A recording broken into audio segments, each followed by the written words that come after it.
최근 국제무대에서 일본의 약세가 두드러지면서 선진국으로서의 입지가 위태롭다는 분석이 나오고 있습니다. 특히나 그 비교 대상이 자신들이 아래로만 여겨왔던 한국이라는 사실에 일본 사회는 엄청난 충격과 패배감에 빠져 있는 상황인데요.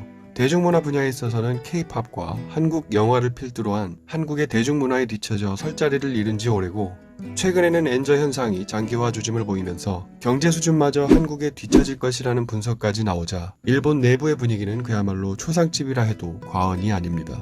이런 상황에서 마치 불난집에 기름을 붓듯 과학기술 분야에서마저 일본이 한국에 뒤처졌다는 소식이 전해지자 일본 국민들의 자존심은 갈기갈기 찢겨지고 있습니다.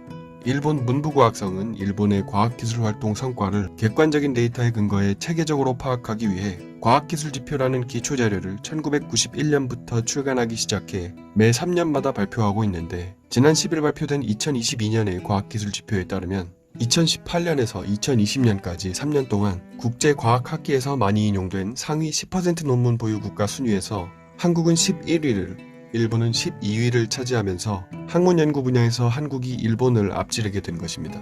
앞선 10년 전의 같은 조사와 비교하면 한국은 13위에서 11위로 2계단 올라선 반면 일본은 6위에서 12위로 무려 6계단 추락한 것으로 나타나 일본 과학기술 분야의 부진을 더 명확하게 확인할 수 있는데요. 한때 과학 논문 순위에서 4위를 차지하기도 했던 일본이 지난 20년간 계속해서 순위가 추락하며 현재에 이르게 된 것입니다.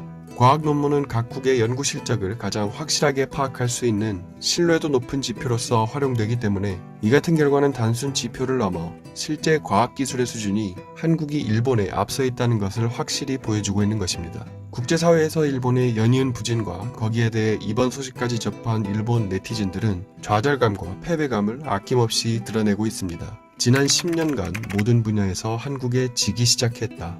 그간 이런 지표에 의미가 없다며 현실을 부정해온 사람들은 슬슬 사실을 인정할 때가 되었다. 일본의 추락세는 상당하다.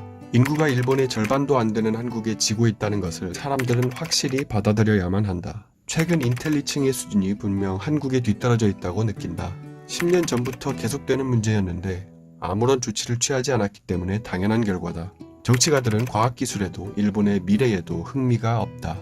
사회 전체가 활기와 도전 정신이 부족하다. 일본의 일부 넷 우익들은 이마저도 단순 지표일 뿐이라며 애써 현실을 부정하는 모습을 보이고 있지만, 일반적인 네티즌들은 이를 순순히 받아들이며 정부의 정책에 대한 비판과 아쉬움을 드러냈습니다. 경제 수준과 대중문화, 이어서 과학기술까지 한국이 일본을 넘어서기 시작하면서 양국의 국격차는 더욱더 심화될 것으로 보입니다. 오늘 준비한 소식은 여기까지입니다. 영상이 유익했다면 구독과 좋아요 부탁드리겠습니다. 끝까지 시청해주셔서 감사드립니다.